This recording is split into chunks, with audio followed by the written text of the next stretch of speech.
Salut les amis, j'espère que vous allez bien. Comme tu l'as bien compris par le titre de cette vidéo, aujourd'hui nous allons parler de médicaments. Je t'affiche à l'écran à l'instant ce dont nous allons parler durant cette vidéo. Si tu ne comprends pas ces thèmes, c'est normal. Je t'invite à être concentré au cours de cette vidéo pour comprendre la signification de ces thèmes. Alors, je suis Jerry Sonkwe de Chimie au quotidien, étudiant en 4e année à Chimie et Technologie pharmaceutique à l'Université de Pise en Italie. Je fais cette vidéo suite à une question qui m'a été posée en commentaire lors de la vidéo de présentation de cette chaîne qui disait très exactement ceci. Je serais intéressé par le process de production d'un médicament.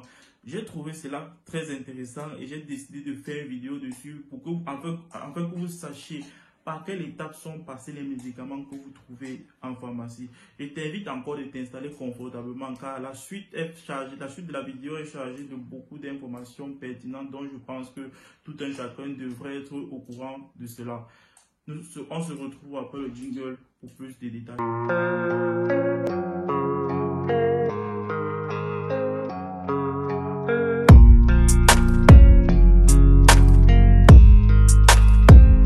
Le processus de fabrication d'un médicament, de la découverte de la molécule active jusqu'à la mise en commun, c'est un processus qui est divisé en deux grandes étapes, qui sont la recherche et le développement. Dans cette vidéo, si nous allons beaucoup plus nous attarder sur la recherche, nous allons faire la partie 2 de cette vidéo pour faire le développement. Alors, ce qui pousse la recherche d'un nouveau médicament, évidemment, l'apparition d'une nouvelle maladie ou alors l'inefficacité des médicaments qui sont présents sur le marché. Mais bien avant de penser à la recherche d'une molécule qui pourrait être active contre une maladie quelconque, il faut d'abord comprendre le mécanisme de cette maladie. Nous allons prendre l'exemple du paludisme pour mieux expliquer ce que j'ai à dire.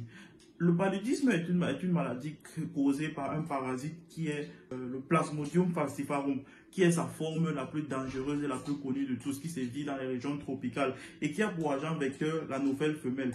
Alors, je vous présente donc à l'écran le cycle de vie du Plasmodium falciparum.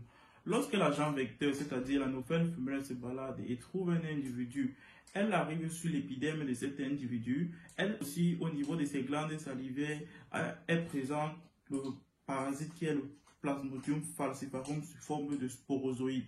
Lorsqu'elle pique l'individu, ces sporozoïdes-là entrent dans le cycle systémique, c'est-à-dire la circulation sanguine, arrivent au niveau des cellules du foie, pénètrent les cellules du foie et engagent une multiplication. C'est la première phase de la maladie qui est la phase extra-érythrocytaire. Cette multiplication arrive à un niveau et provoque l'éclatement des cellules du foie et libère ces sporozoïdes sous forme de morozoïdes. Ces morozoïdes entrent aussi dans le cycle systémique et arrivent au niveau des globules rouges. Commence la phase érythrocytaire. Durant la phase érythrocytaire, ces morozoïdes consomment ou bien détruisent l'hémoglobine des globules rouges et provoquent la destruction de ces globules rouges, ce qui se manifeste par l'augmentation de la température ou bien des fièvres. Et libère ces morozoïdes qui vont alors envahir d'autres globules rouges. Une partie de ces morozoïdes se transforme en gamètes. Ces gamètes-là ne sont pas dans les conditions idéales étant dans le corps de l'être humain pour faire une fécondation. Lorsque le moustique revient encore pour piquer une seconde fois, ces gamètes se retrouvent dans le ventre de cet agent vecteur et se fécondent. Le cycle peut recommencer une fois de plus, c'est-à-dire le moustique va piquer l'être humain et les choses recommencent. Alors, après avoir compris le mécanisme d'action de la maladie, les chercheurs la recherche peut vraiment commencer. Et la première phase de la recherche est l'identification de la cible. Dans notre cas précis du paludisme, les cibles que les scientifiques ou bien les chercheurs ont identifiées sont les sporozoïdes au niveau du foie, des cellules du foie, les morozoïdes au niveau des globules rouges, des gamètes, aussi des gamètes. Donc, c'est-à-dire, ils ont identifié ces points comme les points focaux, les points où on pourrait attaquer pour détruire le cycle et provoquer la guérison du patient. Alors, commence aussi, ainsi donc, la deuxième phase de la recherche est l'identification de la molécule HIT. Qu'est-ce que c'est la molécule HIT? Une molécule HIT, c'est une molécule qui a une certaine complémentarité chimique avec les récepteurs présents sur les cellules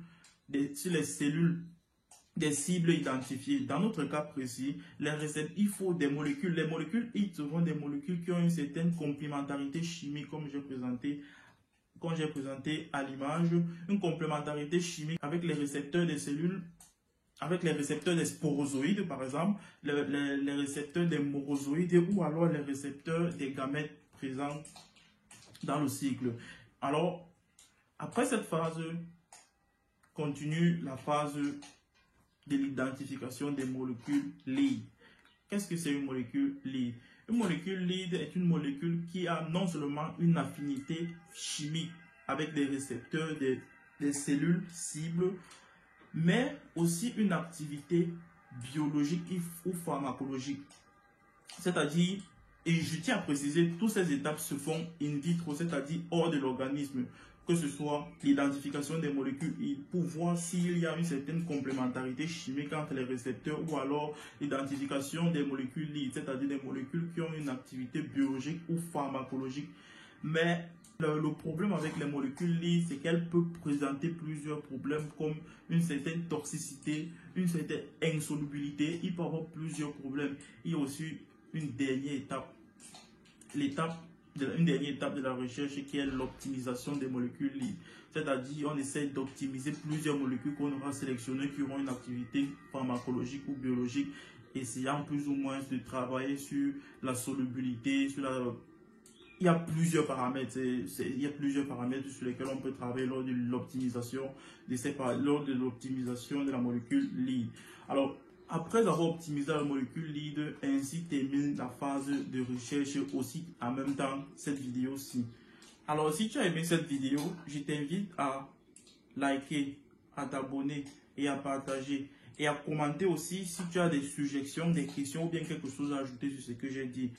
On se retrouve pour la partie 2. D'ici là, portez-vous bien.